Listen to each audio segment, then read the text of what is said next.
जिसका इंटरेस्ट था, जिसको पसंद आ जाए उनको हम इंशाल्लाह वो नोट्स व्हाट्सअप भी करेंगे। बायोलॉजी के मार्केट में बहुत सारे नोट्स मिलते हैं, लेकिन जितने भी नोट्स होते हैं उसमें बहुत ज़्यादा लंबे लंबे स्टोरीज होती है, क्योंकि स्टूडेंट उनको कम्प्लीटली देख नहीं सकते क्योंकि इतना टाइम किसी के पास नहीं होता।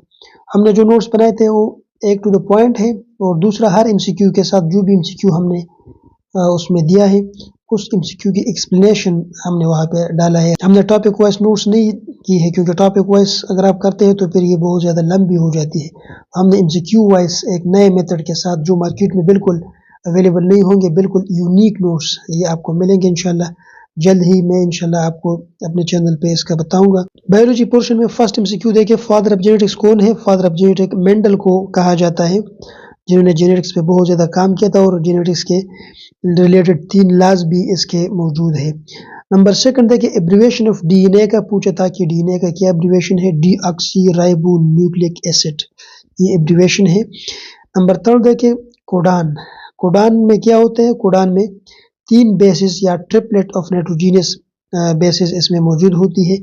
नंबर 4 देखिए, एनर्जी करेंसी क्या है? एनर्जी करेंसी एटीपी है, ठीक है। एटीपी को एनर्जी करेंसी कहा जाता है, एडेनोसिन ट्राइफॉस्फेट। नंबर 5 देखिए, बेसिक यूनिट ऑफ लाइफ।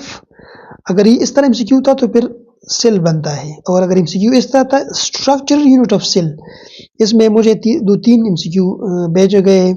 इसमें एक ये है कि the structural unit of cell, अगर इस तरह का एमसीक्यू था और इसमें न्यूक्लियस और राइबोसोम ऑप्शन थे तो फिर न्यूक्लियस आपका करेक्ट ऑप्शन बनता है, क्योंकि न्यूक्लियस मेन सेंटर होता है, मेन पॉइंट होता है जहां से सारा सेल चलता है, ठीक है।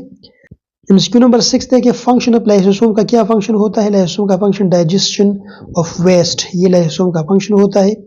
एंजाइम एक्ट्स एज, एंजाइम किस तरह एक्ट करता है? बायोलॉजिकल कैटलिस्ट के तौर पर एक्ट करते हैं। इसके अलावा नंबर 8 देखिए, पनेट स्क्वायर किस चीज़ के लिए इस्तेमाल होता है? टू प्रेडिक्ट जीनोटाइप या फिनोटाइप, इनकी फिनोटाइप या जीनोटाइप जो कैरेक्टरिस्टिक है इनकी प्रेडिक्शन के लिए पनेट स्क्वायर इस्तेमाल होती है। एमसीक्यू नंबर 9 देखिए, यूनिट ऑफ प्रोटीन। प्रोटीन का यूनिट क्या है? Amino acids. नंबर 10 देखिए, एंटीबायोटिक्स किस चीज़ के लिए इस्तेमाल होते हैं? Antibiotics are used to treat bacterial infections, bacteria के खिलाफ एंटीबायोटिक इस्तेमाल होता है, और वायरस के खिलाफ एंटीवायरल इस्तेमाल होते हैं। 11 देखिए, माइक्रो ऑर्गेनिजम्स। ये कौन से ऑर्गेनिज्म होते हैं जो आपको माइक्रोस्कोप पर नजर आते हैं? इनको हम माइक्रोस्कोपिक ऑर्गेनिजम्स भी कहते हैं। और final electron acceptor in aerobic respiration, ये ऑक्सीजन आपका फाइनल इलेक्ट्रॉन एक्सेप्टर होता है एरोबिक रेस्पिरेशन में। कोफैक्टर, ये कोफैक्टर रिक्वायर होता है for the activities of enzyme, enzyme की एक्टिविटीज के लिए कोफैक्टर की जरूरत होती है।